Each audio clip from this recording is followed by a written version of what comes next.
இந்த ப்ராடக்ட் நான் ஆல்ரெடி காட்டியிருக்கேன். இந்த ப்ராடக்ட்ல இப்போ நம்ம சுடுதண்ணி ஊற்றி எப்படி ஒத்தரம் வைக்கிறதுன்னு பார்க்கலாம். இதோட ப்ரைஸ் வந்து 150க்கு நான் வாங்கினேன். இப்போ இப்படி ஓப்பன் பண்ணிக்கோங்க. ஓப்பன் பண்ணிவிட்டு நல்லா கொதிக்க நான் இங்கே சுடுதண்ணி வச்சுருக்கேங்க. இப்போ இந்த சுடுதண்ணியை ஊற்றும் போது தான் நமக்கு கொஞ்சம் பார்த்து ஊற்றணும். வயசானவங்க இருந்தாங்கன்னா நீங்கள் வந்து அவங்களுக்கு இதை பண்ணி கொடுங்க, இதை வாங்கி கொடுங்க, ரொம்ப சந்தோஷப்படுவாங்க. யாருக்காவது கல்யாண வீட்டில் ஏதாவது கிஃப்ட் கொடுக்கணும்னு நினச்சிங்கன்னா கூட இதை வாங்கி கொடுக்கலாம். ஏன்னா இது நிச்சயமாக ரொம்ப யூஸ்ஃபுல்லான ஒரு ப்ராடக்ட்டு. அதனால் ரொம்பவே நல்லா இருக்குது இந்த ப்ராடக்ட்டு. ஸோ இப்படி ஊற்றி நல்லா ஃபுல்லாக நீங்கள் தண்ணியை ஊற்றிடுங்க. இதில் இப்போ நம்ம இந்த தண்ணியை ஃபுல்லாக ஊற்றியாச்சு, நல்லா கொதிக்குது. இப்போ இதை இப்படி வச்சுட்டு இப்போ நான் எங்கள் அம்மாவுக்கு ஒத்தரம் கொடுக்குறேன் பாருங்க. கை காட்டுமா, இங்கே பாருங்கள்.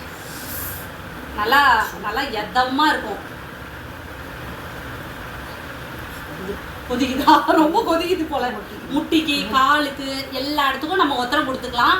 நீங்கள் ஏதாவது கிஃப்ட்டு வயசானவங்க வாங்கிட்டு போகணும்னு நினச்சிங்கன்னா இந்த மாதிரி ஒரு கிஃப்ட்டு வாங்கி கொடுத்தீங்கன்னா ரொம்ப சந்தோஷப்படுவாங்க. ஏன்னா எங்கள் அம்மா கூட ரொம்ப சந்தோஷப்பட்டாங்க. பாருங்கள், சூப்பராக இருக்குது இந்த ப்ராடக்ட்டு. நல்லா எதமாக இருக்கும். நான் என்ன ஒன்று நல்லா சல தண்ணியை கொதிக்க வச்சு ஊற்றினீங்கன்னா ரொம்ப நல்லாயிருக்கும். ஆனால் ஊற்றும் போது மட்டும் பார்த்து கேர்ஃபுல்லாக ஊற்றுங்க வயசானவங்க. ஆக்சுவலாக அதுக்காக தான் நான் ஃபஸ்ட்டு வந்து கரண்ட்டில் வாங்கி கொடுக்குறது வச்சுருந்தேன். பட் அது அந்தளவு ஹீட் வந்து ரொம்ப நேரம் தாங்க மாட்டேங்குது. அதனால தான் நம்ம இதை வாங்கியிருக்கோம் இந்த வாட்டி.